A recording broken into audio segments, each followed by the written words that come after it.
नमस्कार, मैं श्रावणी और आप देख रहे हैं 1 मिनट न्यूज। क्या हमारे कानून अपराधियों के प्रति नरम है? सुप्रीम कोर्ट ने एक बड़ा फैसला सुनाते हुए कुख्यात गैंगस्टर छोटा राजन की जमानत रद्द कर दी है। यह फैसला 2001 में हुए मुंबई के होटल व्यवसायी जया शेट्टी की हत्या के मामले में आया है।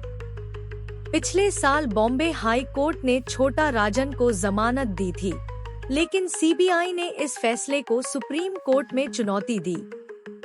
सीबीआई ने तर्क दिया कि कई मामलों में दोषी और 27 साल तक फरार रहे एक व्यक्ति को ऐसी राहत नहीं मिलनी चाहिए। जस्टिस विक्रम नाथ और संदीप मेहता की पीठ ने सीबीआई के पक्ष में फैसला सुनाया और कहा कि राजन का मामला सजा निलंबित करने के लिए सही नहीं है।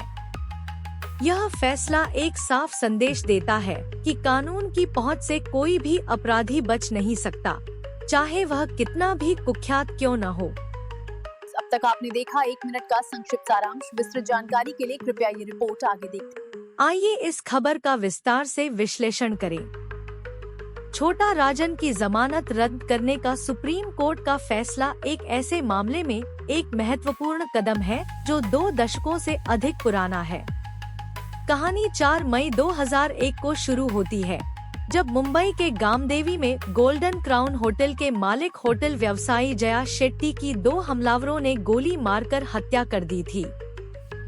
पुलिस जांच के अनुसार हत्या का मकसद छोटा राजन गिरोह के सदस्य हेमंत पुजारी द्वारा मांगी गई 50,000 रुपए की रंगदारी देने से शेट्टी का इनकार करना था।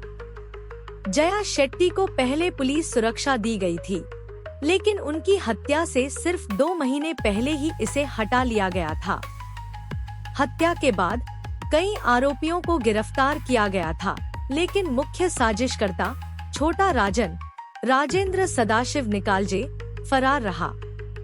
न्याय से उसका लंबा सफर 2015 में तब समाप्त हुआ जब उसे बाली, इंडोनेशिया में गिरफ्तार किया गया और बाद में भारत प्रत्यर्पित किया गया। उसके सभी मामलों को केंद्रीय जांच ब्यूरो (सीबीआई) को सौंप दिया गया।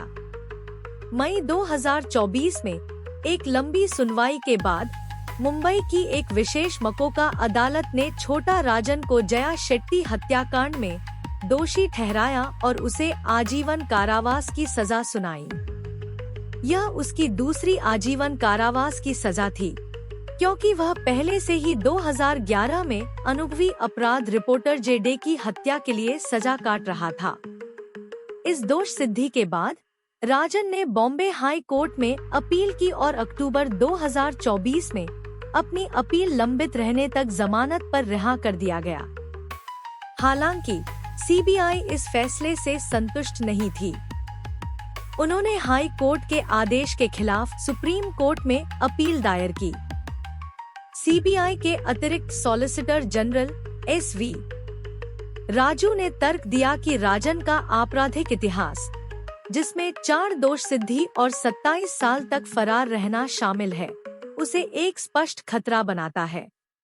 जस्टिस विक्रम नाथ और संदीप मेहता की सुप्रीम कोर्ट की बेंच इस तर्क से प्रभावित हुई। उन्होंने सवाल किया कि ऐसे रिकॉर्ड वाले व्यक्ति को सजा निलंबित करने की अनुमति कैसे दी जा सकती है।